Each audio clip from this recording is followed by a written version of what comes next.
దక్షిణ కాశీగా 10వ శక్తిపీఠంగా ప్రసిద్ధి చెందిన పిఠాపురం పాతగయ క్షేత్రంలో దేవీ శరన్నవరాత్రి ఉత్సవాలు ఘనంగా ప్రారంభమయ్యాయి. ఈ ఉత్సవాలను పురస్కరించుకుని రాష్ట్ర ఉప ముఖ్యమంత్రి పిఠాపురం ఎమ్మెల్యే కొణిదెల పవన్ కళ్యాణ్ తన సొంత ఖర్చులతో కొనుగోలు చేసిన 22 పట్టు చీరలను అమ్మవారికి పంపించారు. ఈ చీరలను జనసేన పార్టీ ఇన్ఛార్జ్ మర్రెడ్డి శ్రీనివాసరావు, మాజీ ఎమ్మెల్యే పెండెం దొరబాబు ఆలయానికి తీసుకొచ్చి రాజరాజేశ్వరి అమ్మవారికి సమర్పించారు. అనంతరం పవన్ కళ్యాణ్ పేరు మీద ప్రత్యేక పూజలు నిర్వహించారు. ఈ కార్యక్రమంలో బోదూరి నాగేశ్వరరావు, బోదూరి కిషోర్, ఆలయ ఈవో కట్నం జగన్మోహన్ శ్రీనివాస్ తదితరులు పాల్గొన్నారు.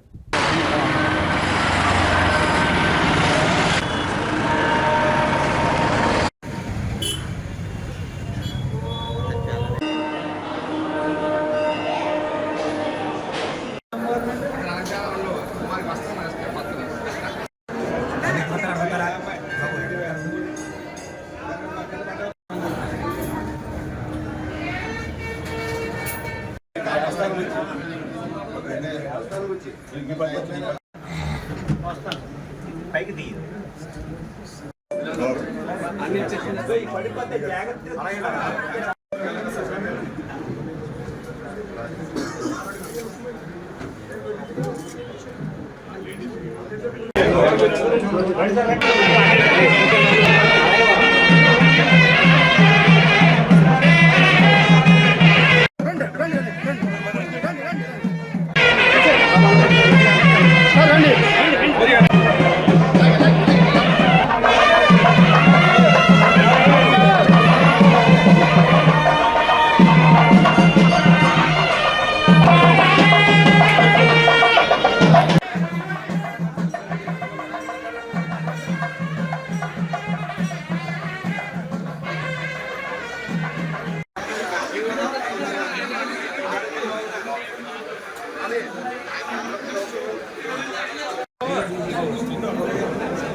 Sir okay sir. నమస్కారం.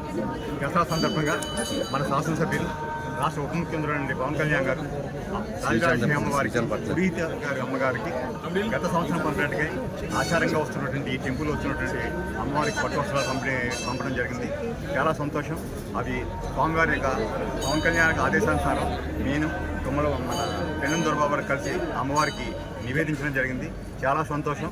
స్వామి మన పవన్ కళ్యాణ్ గారు ఏ ఆశయంతో అయితే పిఠాపురం కోసం పనిచేస్తున్నారు, ఆశయ సాధనలో ఆయనకి స్వామివారి యొక్క ఆశీస్సులు, అమ్మవారి యొక్క ఆశీస్సులు మెండుగా లభించాలని, అదేవిధంగా పిఠాపురం వాసులు అందరి మీద కూడా అమ్మవారు చల్లని చూపులు ప్రశంసాలని, వారి కుటుంబాలతో సుభిక్షంగా ఉండాలని మనఃపూర్వకంగా కోరుకుంటున్నాం. సందర్భంగా పిఠాపురం వెంకటేశ్వర స్వామి ఆలయంలో రాజరాజేశ్వరి అమ్మవారికి అలాగే పురోహితిక అమ్మవారికి పట్టు వస్త్రాలు ఇచ్చే కార్యక్రమంలో భాగంగా ఈ నియోజకవర్గ శాసనసభ్యుడిగా పవన్ కళ్యాణ్ గారు పోయిన సంవత్సరం ఈ సంవత్సరం కూడా 22 సారీస్ని ఇప్పుడు పంపించడం జరిగింది.